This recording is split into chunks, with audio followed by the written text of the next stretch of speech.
বাড়িতে। তখন রহিমা খালা বলল, আপনাদের বাড়িতে এত খেলা হয়, আপনি কি করেন? রহিমা বেগমের মুখে এমন কথা শুনে মোমেন সাহেব বলল, কি বলছো রহিমা বেগম? রহিমা বেগম বলল, আমি খেলাধুলার কথা বলছি। তোমার বৌমার পাশের রুমের নিলয় দুজন ভালোই খেলে, কাল রাতেও নাকি খেলেছে, তাই দুজন বলা বলি করছিল। ভাগ্যিস আমি শুনতে পেরেছি। মোমেন সাহেব কিছুই বুঝছিল না, এ কেমন কথা বলছে রহিমা বেগম।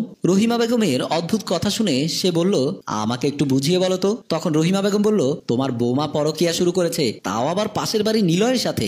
মোমেন সাহেব বলল, কি বলছো তুমি? আমার ছেলে বাড়িতে নেই, এই সুযোগে তুমি আমার বৌমার নামে বদনাম করছো। বদনাম করে তোমার স্বার্থ কি? রহিমা বেগম বলল, আচ্ছা ঠিক আছে, এখন আমি চলে যাচ্ছি, যখন একটা অঘটন ঘটে যাবে তখন বুঝতে পারবে। এই বলে রহিমা বেগম ঘর থেকে বেরিয়ে গেল। আর মোমেন সাহেব ভাবতে লাগলো, রহিমা বেগম এ কি বলে গেল?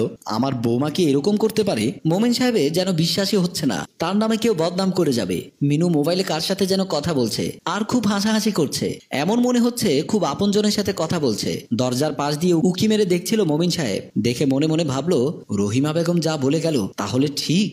আমি কি বৌমাকে গিয়ে জিজ্ঞেস করব কার সাথে কথা বলছে? তখন বলল, না, জিজ্ঞেস করাটা ঠিক হবে না, হাতে নাতেই ধরতে হবে। এই বলে মোমিন সাহেব ওখান থেকে চলে আসলো। তারপর মিনু মোবাইলে বলল, তুমি তাড়াতাড়ি চলে এসো, এখানে আমার একা একা ভালো লাগছে না, এখন রেখে দিচ্ছি, আমি কাজ করব, তোমাকে অন্য সময় আবার ফোন করব। এই বলে মিনু ফোনটি রেখে দিল।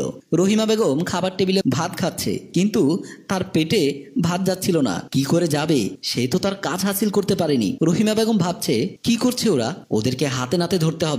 এমন সময় রহিমা বেগমের ছেলে হেলাল আসলো। হেলাল এসে দেখতে পেল তার মা কেমন একটু আনমনা হয়ে আছে। হেলাল বলল, কি হলো মা, ভাত খাচ্ছ না কেন? কি নিয়ে ভাবছো? রহিমা বেগম বলল, তোর কাছে বলা যাবে না। হেলাল বলল, মা, যদি সমস্যা হয়ে থাকে, তুমি যদি সমাধান করতে না পারো, তাহলে তোমার পেটে ভাত যাবে না। ঠিক বলেছিস বাবা, কেউ অন্যায় করলে ভালো লাগে না। এখানে অনেক বড় খেলাধুলা হচ্ছে, এই খেলাধুলার রেফারি হতে হবে আমাকে। হেলাল বলল, কি বলছো মা বলতা বল, তোমার কথা কিছুই বুঝতে পারছি না। রহিমা খালা বলল, আমার কথা তোর বুঝতে হবে না, যাদের বোঝার তারা বুঝলেই হবে। আমি এখন ভাত খাবো না, এর একটা সমাধান করে তারপরই ভাত খাবো। তারপর রহিমা বেগম খাবার ছেড়ে উঠে গেল। আর হেলাল বলল, আমার মা দিন দিন পাগল হয়ে যাচ্ছে, আমার বাবাকে হারিয়ে আমার মা বদ্ধ পাগল হয়ে গেছে। রহিমা বেগম একটি বালিশ আর কম্বল নিয়ে সিঁড়িতে উপরে বসে রইল আর বলল, আজকে হাতে নাতে ধরবো, আর যদি ধরতে না পারি, যতক্ষণ পর্যন্ত ধরতে না পারবো এখানেই বসে থাকবো।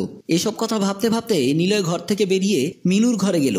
রহিমা বেগম দেখে বলতে লাগলো, এই তো সুযোগ, হাতে নাতে ধরতে পারবো, তুমি যাও খেলতে, আমি রেফারি হয়ে আসছি। এই বলে রহিমা খালা সেখান থেকে নেমে আসলো। নেমে এসে ঘরের ভেতর ঢুকে অবাক হয়ে গেল।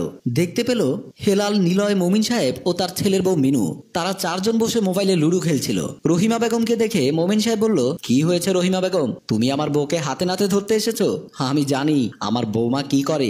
নিলয় আমাদের বাড়িতে কেন আসে? আমরা প্রতিদিন রাতে সবাই মিলে লুডো খেলি। তোমার ছেলে বাড়িতে আছে, তোমার তো কাজ হচ্ছে কে কি করলে এসব নিয়ে আপনা আপনি আলোচনা করা। কারো ভালো তো দেখতে পারো না।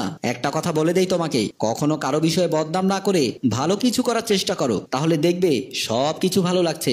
রহিমা বেগম লজ্জায় পড়ে গেল আর বলল, আজকের পর থেকে এমন কোনো কাজ করব না, কারো ক্ষতি করব না। তখন মিনু বলল, চাচি, গীবত করা অন্যায়, গীবত করা থেকে দূরে থাকুন, দেখবেন জীবন অনেক সুন্দর। সম্মানিত ভিউয়ার্স, গল্পটি আপনাদের কাছে কেমন লেগেছে তা আমাদের কমেন্ট করে জানিয়ে দিন। লাইক, কমেন্ট, শেয়ার করে আমাদের সাথেই থাকুন। ধন্যবাদ।